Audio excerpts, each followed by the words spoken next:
Early 1945 in Courland on the Baltic Sea. For several months, Army Group North of the Wehrmacht had been surrounded on the peninsula by the Red Army. The immense losses of men and material over the past years of the war had shattered the once feared army of Nazi Germany. Amateur photographs captured the sorry state of the trapped units.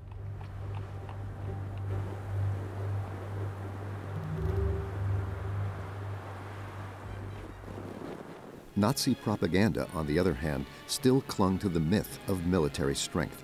The newsreel shows the commissioning of so-called Volksgrenadiere in the homeland.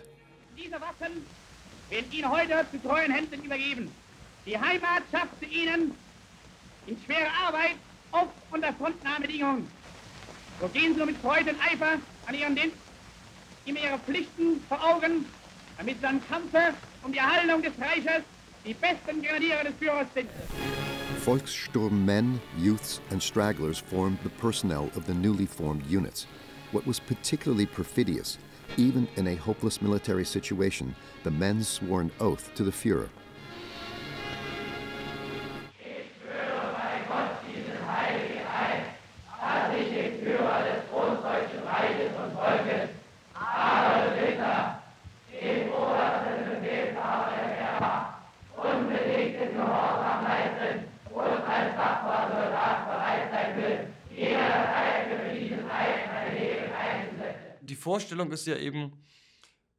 The idea was not to give up, and the concept of self-sacrifice was a very strong and important one. That's why Hitler thought the war navy was so great, because they went down with man and mouse. He thought that was great. That was the way to do it. On January 12, 1945, the Red Army launched a major offensive into East Prussia. At 4:45, the sky suddenly turned bright as day as up to 300 Soviet guns per kilometer of front opened fire on the German positions. Red Army cameramen filmed apocalyptic scenes behind the Wehrmacht's defensive lines along a broad front after it quickly collapsed. In previous years, the Wehrmacht had waged a campaign of extermination in the Soviet Union against the racially inferior population. This was according to the ideology of the National Socialists. Now the theater of war had shifted east to the territory of the German Reich, and with the Red Army soldiers came fear of revenge in many places.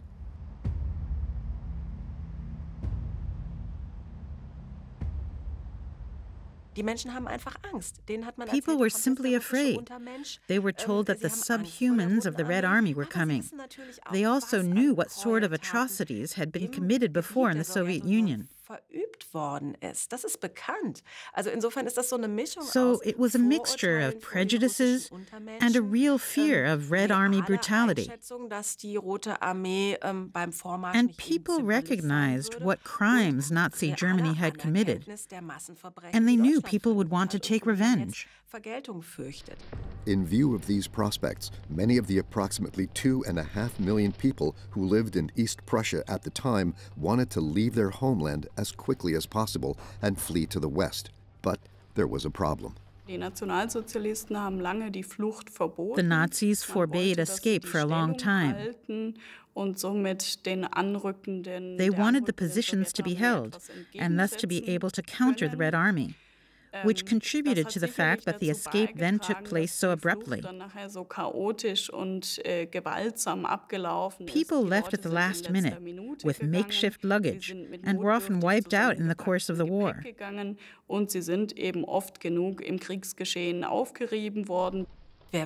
Who was fleeing on these journeys? Mothers with children and old men, which meant, as always in war, it hit the weakest, who had to fend for themselves and who were held responsible for the failure of an entire nation, as well as a lack of evacuation plans.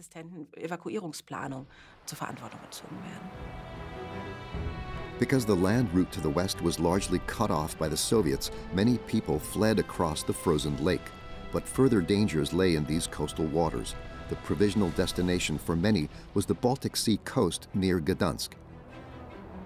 People hoped to continue their escape from there by ship because the ports in the region were still under German control. Gotenhafen was one of them. It was there, on the 30th of January 1945, that thousands of people boarded the Wilhelm Gustloff. The ship had previously enjoyed nationwide fame. Adolf Hitler had personally traveled to Hamburg in May of 1937 for its launching.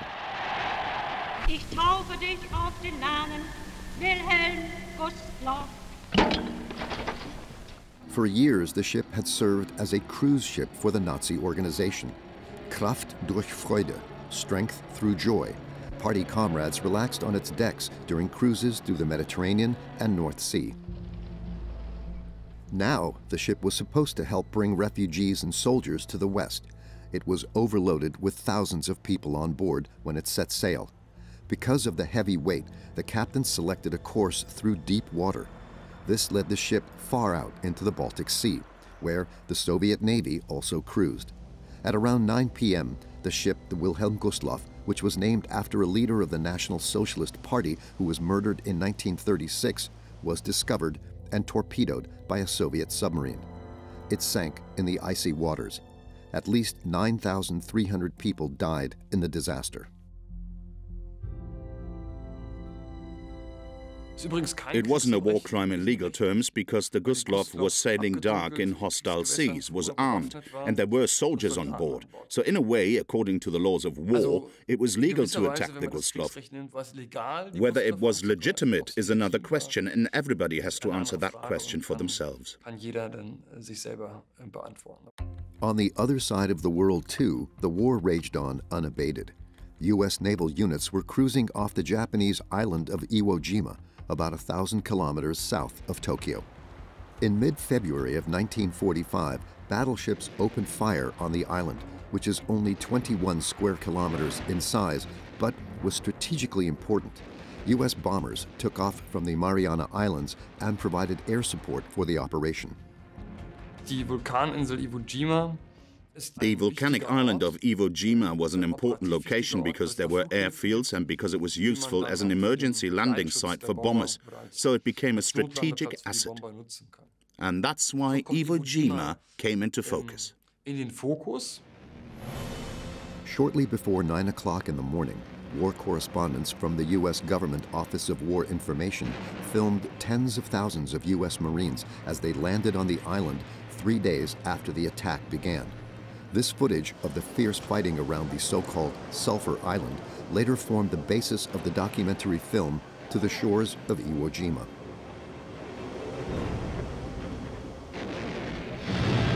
We run into trouble on Green Beach. From their fortified positions on Mount Suribachi, the Japs look right down our throats. In addition to the cameramen, there were also photographers among the war correspondents. A few days after the start of the landing operation, one of them captured U.S. Marines raising the U.S. flag on the summit of the extinct volcano, Mount Suribachi. Although it was only a reenactment of a previous raising of the Stars and Stripes, the photo has gone down in history.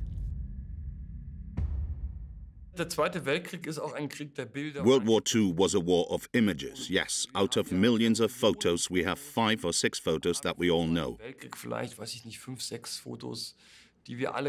And the flag raising on Iwo Jima, the reenactment, symbolized the victory of the Americans in the Pacific.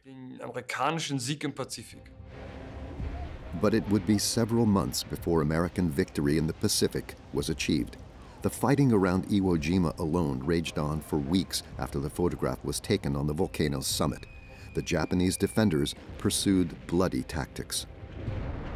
The commander was fully aware that he wouldn't be able to defend the island. The goal was to inflict as many casualties on the Americans as possible, so that the war would become unpopular, and that the war would then be stopped. That didn't succeed.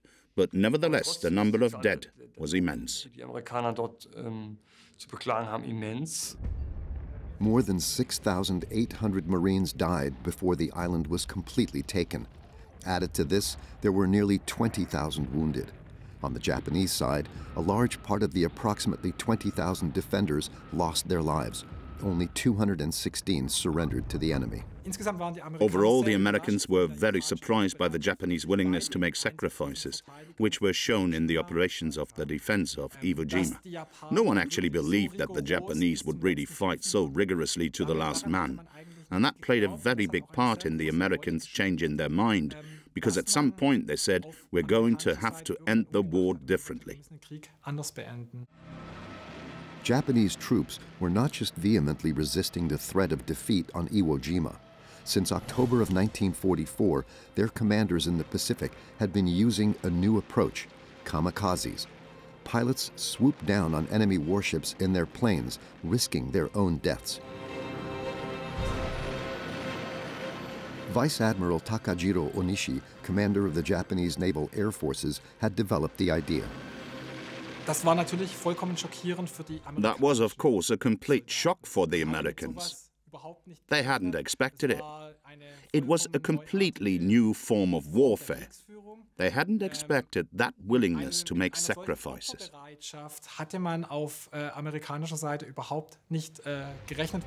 The squadrons of suicide pilots had names like Morning Sun and Mountain Cherry Blossom. It was not difficult to recruit fanatical new blood for these suicide missions. However, if you look at it in terms of results, it wasn't very efficient. A lot of planes were shot down by US defenses, and even the ones that did get through had little effect. It was more of an element of shock. Images like these contributed to this. This footage from January 21, 1945, documented the aftermath of a kamikaze attack on the USS Ticonderoga near the Formosa Strait. Although the aircraft carrier was not sunk in the attack, more than 100 men aboard the ship were killed, further increasing the toll of American troops in the Pacific.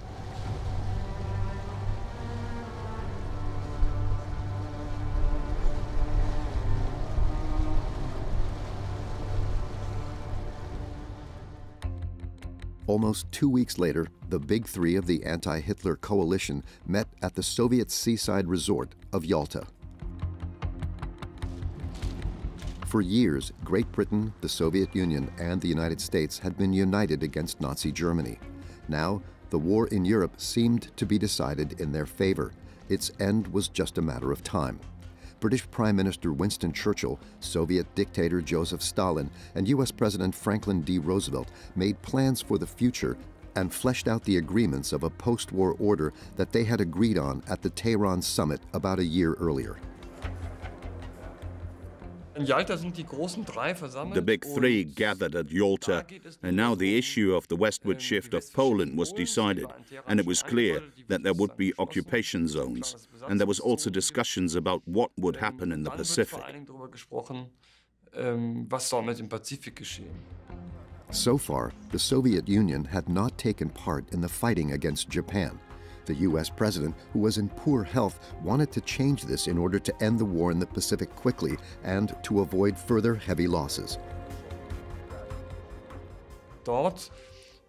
There, Roosevelt approached Stalin and negotiated with him and said, we need you in the Pacific. And he got a promise from Stalin that the Red Army would attack in Europe 3 months after the end of the war, which they did to the day. In return, the Western Allies pledged to further expand their support for the Red Army by bombing the German Reich. 2 days after the end of the summit, Dresden became the focus of their air force.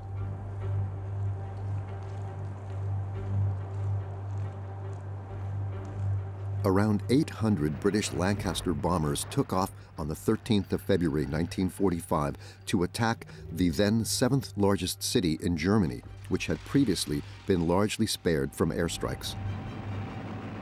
In this situation, Churchill said, give me something to show Stalin that we support the Soviets. The idea then became, if we flew airstrikes to the rear of the Soviet front and cause chaos there, that would somehow help the Red Army. The British planes reached Dresden shortly before 10:30 in the evening. an automatic camera shot footage from the air of how the explosive and incendiary bombs were dropped. The attack was not about hitting exact targets. The city was to be extensively destroyed. Within 15 minutes, 3/4 of the city center was in flames. The fact that Dresden was such a devastating attack was also due to the circumstances. Dresden had no anti-aircraft defenses. The anti-aircraft guns had been moved to the Eastern Front, and some of the night fighters were not allowed to take off. It was a clear night, and the British were able to come in relatively low. So it was a textbook attack. A few hours later, on Valentine's Day 1945, American bombers attacked Dresden again in daylight. A U.S. newsreel described the event. The veteran 1st Division of the 8th Air Force today carried its 200,000 ton of bombs to help an ally. Now they hit Dresden hardest of all. A total of 4 waves of attacks hit the important transport hub on the Elbe. The Blitz here, blasting away for the Russians now 45 miles away, links the two-front Allied drive from east and west on Berlin. The consequences of the Anglo-American airstrikes were devastating. It was estimated that up to 25,000 people fell victim to the bombs. "I never believed," said an official at the Dresden Missing Persons Center who described his impressions, "that death could approach people in such different forms: burned, charred, dismembered, apparently sleeping peacefully, contorted in pain, completely cramped, clothed, naked, and as a pitiful heap of ashes, and above it all, the acrid smoke and the unbearable smell of decay." Images taken months after the attacks gave an idea of the scale of the disaster. Meanwhile, on the Western Front, the Wehrmacht was falling further into a defensive mode.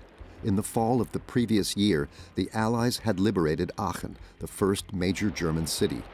In December of 1944, a surprising German offensive in the Ardennes initially led to a slowdown of the Anglo-American advance. Only after the complete defeat of the German counterattack in January 1945 could U.S. forces fully concentrate on the advance eastward again.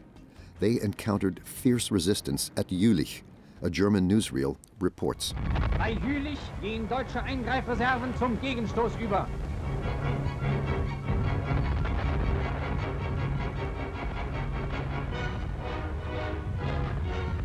Wo der Gegner angreift, stößt auf den verbissenen Widerstand unserer Grenadiere und Fallschirmjäger. The German defenders had blown up the Ruhr Dam. As a result, the level of the river at Jülich had also risen noticeably. Only after the floodwaters had receded were U.S. units able to cross the Ruhr and move into the city center on February 23rd. There, the GIs were greeted with a shocking picture. Jülich no longer existed. For months, the town had been under fire. Countless artillery shells and aerial bombs had landed on it. The last remaining inhabitants of Jülich had already been evacuated in December of the previous year. What remained was a field of ruins in which the German defenders barricaded themselves and engaged the Americans in a battle for mountains of rubble that was as fierce as it was futile. In early March, the commander-in-chief of the U.S. forces in Europe, Dwight D. Eisenhower, arrived in the conquered city and visited Jülich Citadel. For a long time, the structure had been considered impregnable. No enemy soldier had entered it since the Napoleonic Wars. Eisenhower's propaganda photographs from the citadel were intended to convey confidence and make it clear that there was no doubt that the entire German Reich would be conquered just like the centuries-old fortress. Meanwhile, in the east, the Red Army continued its advance unabated. In addition to East Prussia in the north, it also advanced further south in Silesia towards what was then the territory of the German Reich and advanced rapidly. The region was of great strategic importance because of its numerous industrial plants. "Our tanks have crushed everything," wrote a Red Army soldier in his diary on January 23rd. Their tracks flattened wagons, horses, and everything else that was on the road. the reasons for the success lay in the Red Army's numerical superiority in men and material, and in serious tactical errors on Hitler's part. In November of 1943, Hitler focused his emphasis on the West. In 1944, it went all wrong. But he still had the feeling that he had to fight the West allies who had pushed back the Germans from their new territories. And that at a time when the Red Army launched their greatest attack on the Neitzel River. By doing so, he made himself Stalin's best alliance partner. In recent years, many Germans had fled from the bombing raids of the Western Allies to Silesia, which had long been spared the air war. With the advance of the Soviets, they now found themselves in the middle of the war. Similar to East Prussia, many people there had only one goal: to flee from the Red Army. Die Rache wird fürchterlich sein, denn das, was wir The revenge will be terrible, des sogenannten Ostfeldzuges, because what we did in the course of the Eastern Campaign, especially against Soviet civilians, what crimes we committed, that will come back to us as revenge. das wird als Rache zu uns zurückkehren. The fears often proved to be justified. Many Red Army soldiers then actually took revenge for the crimes that the Wehrmacht and SS had previously been guilty of. Wir haben hier eine What we had there was an escalation of violence against German civilians through the shooting of civilians and of women and children, durch das Erschießen von Frauen und Kindern, die Verschleppung the abduction of German civilians, von deutschen Zivilisten und and the mass rape of women. Vergewaltigung von Frauen. Die sexuelle Gewalt an deutschen Frauen erklärt sich aus The verschiedenen. sexual violence against German women can be explained in several ways. Gesagt, dass der Körper der Frau symbolisch für die Nation steht. First, it is said that a woman's body is symbolic of the nation. Thus, a desecration of the woman stands for a desecration and dishonor of the enemy. Bedeutet damit auch gleichzeitig eine Schändung oder Entehrung der gesamten Nation. Nazi propaganda regularly picked up on these desecrations and thus continued to stir up fear and hatred among the population. A newsreel report from January 1945 from Silesia. In diesen von deutschen Truppen wiedereroberten Orten ist jedes Haus von den Grausamkeiten bolschewistischer Soldateska gezeichnet. Die Bestialitäten sind zu ungeheuerlich, als dass alles gezeigt werden könnte, was die Kamera festhielt. Qualvolles Entsetzen steht noch in den Gesichtern dieser deutschen Frauen. Sie berichten von den Tagen namenlosen Grauens, in denen sie wehrlos den vertierten Horden ausgeliefert waren. In unersättlicher Gier durchsuchte und beraubte die sowjetische Soldateska die Wohnungen.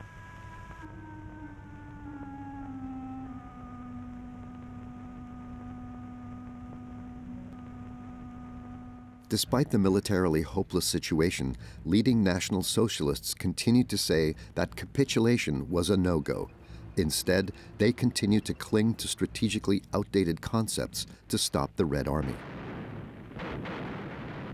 The question for the Germans was, how can we stop this avalanche of a Red Army? And one concept that was developed as early as 1944 on the Eastern Front was to introduce fixed sites that were then later declared fortresses, which were located at traffic junctions, and that you defended these points, and so you had breakwaters on which the waves of the Red Army attack breaks. One of these breakwaters was to be Breslau in Lower Silesia, which was declared a fortress by Hitler. Der ununterbrochene Ansturm des bolschewistischen Gegners auf die Festung Breslau scheitert immer wieder an dem eisernen Abwehrwillen ihrer Verteidiger. Der Führer Niederschlesiens, Gauleiter Hanke, der die Besatzung und die Bevölkerung Breslaus mit einem fanatischen Widerstandsgeist beseelt hat. Männer und Frauen greifen mit zu, um die Stadt ständig verteidigungsbereit zu halten. On January 20th, Karl Hanke, the Gauleiter of Lower Silesia, ordered the civilian population to leave the city. However, due to a lack of organization and fear of the dangers of fleeing, 200,000 people stayed in Breslau. The militarily inexperienced population was to defend the city together with units of Volkssturm, Wehrmacht, and SS. Those who refused were shot. This led to absurd measures. They created taxiways in the city. They tried to defend the city in house-to-house fighting, which drove up the death toll among the civilian population to an exorbitant degree. While Breslau was still under siege, the Red Army advanced to the Oder on other sections of the front. Some 370 kilometers downstream, it had built bridgeheads on the west bank near Küstrin. Nevertheless, the Nazi leadership remained unimpressed. In the middle of the month, Goebbels wrote in his diary, "As far as the East is concerned, the Führer is no longer too concerned. He has the impression that we are slowly regaining solid fronts." An idiosyncratic reading of events which was picked up by war correspondents. A bizarre interview took place on the Oder. Even though it was never shown in the cinemas, it illustrated the absurdity of Nazi propaganda. Na Kameraden, ihr habt euch ja hier eine prima Villa gebaut, oder? Das machen wir da, das ist ein Ding. Wo sind Sie denn zu Hause? Ich aus Berlin-Charlottenburg. Berlin-Charlottenburg, ja? Weiß denn Ihre Frau, dass Sie hier sind? Na, im Augenblick ist sie noch sehr im Zweifel. Ja? Ja, die ist jetzt weggekommen. Jetzt in Lübeck, weil Lübeck muss ungefähr liegen. Na, wollen wir sehen, dass Sie auch noch hier sind? Ja, hoffentlich sieht sie mich hier. Wisst ihr, Mutti, der eine ist noch ganz in Ordnung. Und sonst, der Russe lässt euch hier in Ruhe, was? Ach, am einmal geht's. Der zittert mehr wie wir. While the Red Army had conquered large parts of Silesia and Pomerania in the east, the Americans, British, and Canadians had made rather slow progress in the west. Their next major objective was the Rhine. U.S. forces had been fighting their way towards Cologne since the end of February. So the Rhine was now the big natural border in the west. That's why the fighting on the way to the Rhine was still relatively heavy, with relatively heavy losses. February 45 was one of the most deadly months for the U.S. Army. On March 5th, American units reached the suburbs of the cathedral city. The 3rd U.S. Armored Division moved in through the districts of Bocklemund and Vogelsang. The ordinary citizen of Cologne has nothing to fear from Allied troops, read leaflets that had previously been dropped over the city.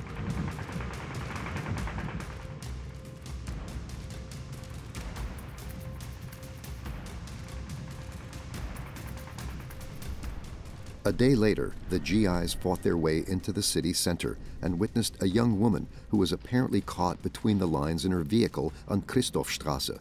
Though seriously injured, she could be saved. A few hundred meters away, the Americans encountered a last German pocket of resistance near Domplatz. A Panther tank blocked the way to the Rhine, but even it couldn't stop the offensive for long. With one well-aimed hit, it was taken out. Only 3 of the 5-man crew could save themselves from the burning wreck. The last significant resistance had been broken. Late in the afternoon on March 6th, peace returned. In the districts of Cologne on the left bank of the Rhine, the Second World War was over. The next day, the High Command of the Wehrmacht reported succinctly, "The heap of rubble that is Cologne has been left to the enemy." The U.S. military, on the other hand, reported extensively from the conquered city. Cologne was one of the great German cities, by far the largest city conquered by the Allies up to that time. Hamburg, Leipzig, Berlin, Munich were still far away, so it made sense to conquer Cologne. The Cologne Cathedral was a landmark in the west of the Reich. So you document this more widely than the conquest of Wesel.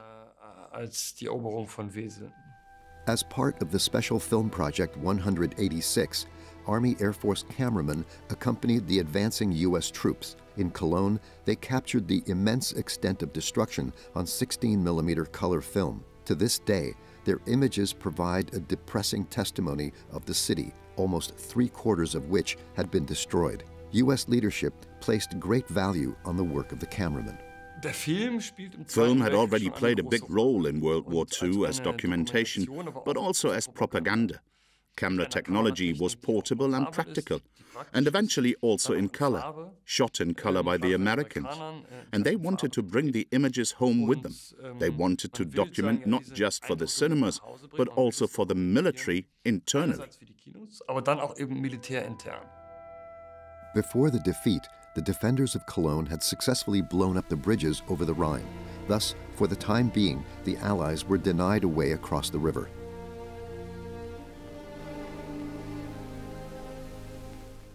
A day after capturing Cologne, the Americans pulled off another coup some 55 kilometers upstream.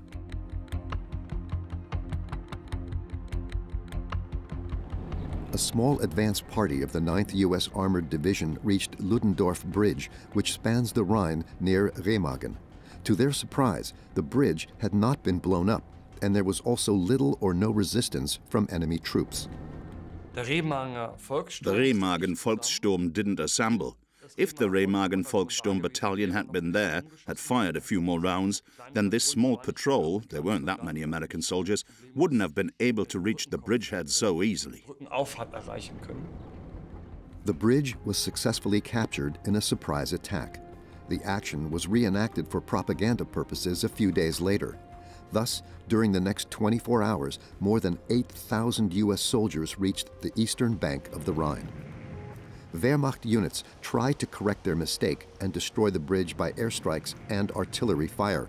However, it took 10 days for the bridge to actually collapse. By then, U.S. sappers had erected a pontoon bridge and continued to move units across the Rhine on a large scale. It was a severe blow to the defense of the Reich, which was not without consequences for those responsible. Hitler was absolutely furious, and the bridge commander was executed right away. And all the others they could find, they were tried and murdered, I'd say. The Führer no longer appeared in public. On the 20th of March, he allowed himself to be filmed one last time in the garden of his Reich Chancellery. Did Hitler realize that the war was lost, and if so, when did he realize it? One argument was that Hitler was not stupid and knew how things were going. This led to him withdrawing and showing himself only when he could announce a victory. Well, these announcements of victory failed to materialize, and he became more and more depressed. Physical decline set in because it was clear to him how this was going to end.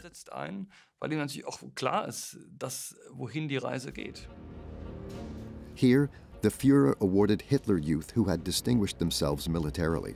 The fact that the war was lost does not change the sense of duty to continue fighting. The younger generation in particular fell victim to the inhuman fanaticism. In this last phase of the war, the kids were the last reserve of the Third Reich, very individually as cannon fodder. All of these children were used as cannon fodder for the final battle.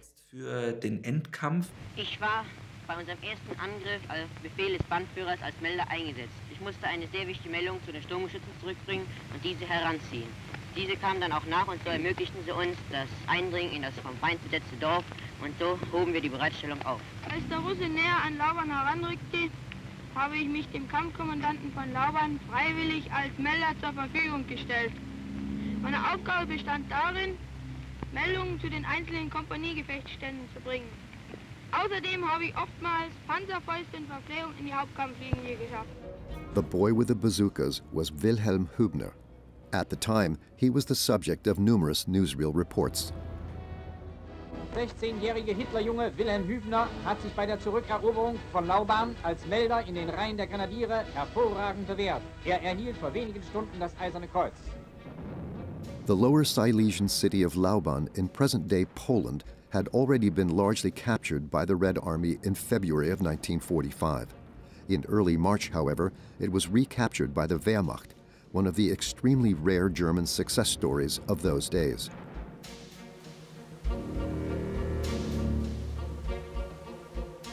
Propaganda Minister Joseph Goebbels immediately traveled to the region and shortly afterward gave a fanatical speech in nearby Görlitz. It was his last appearance in a newsreel. Jene Divisionen, die jetzt schon zu kleinen Offensiven angetreten sind und in den nächsten Wochen und Monaten zu Großoffensiven antreten werden, werden in diesen Kampf hineingehen wie in einen Gottesdienst.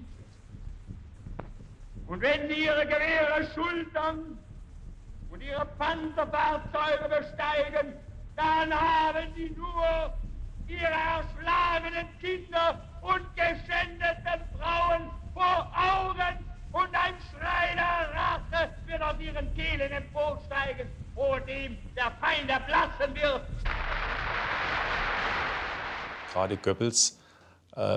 Goebbels, in particular, if you will, comes into his own with his speech in the spring of 1945. It is, of course, also a staging of the downfall, and the emphasis is that we will not survive it.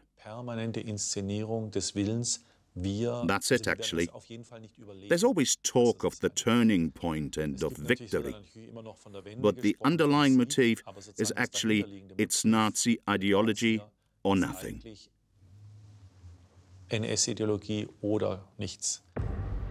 In January 1945, Goebbels called for a people's sacrifice for the Wehrmacht and Volkssturm. As in the Napoleonic Wars in the previous century, the population had to donate. Grenadiere und Volkssturmmänner brauchen Bekleidung und Ausrüstung. Das Volksopfer wird sie ihnen geben. Was Schränke und Schubladen an nicht unbedingt nötigem bergen, bringt es in die Sammelstellen. Es ist für unsere Soldaten und Volkssturmmänner und damit für euch. In the face of impending doom, the regime desperately tried to compensate for the losses, including with women. Panzerfaustschießen in einer deutschen Stadt. Hier kann jeder Deutsche die Handhabung dieses vom Feind gefürchteten Panzernahbekämpfungsmittels kennenlernen. Es ist genauso einfach, wie es aussieht.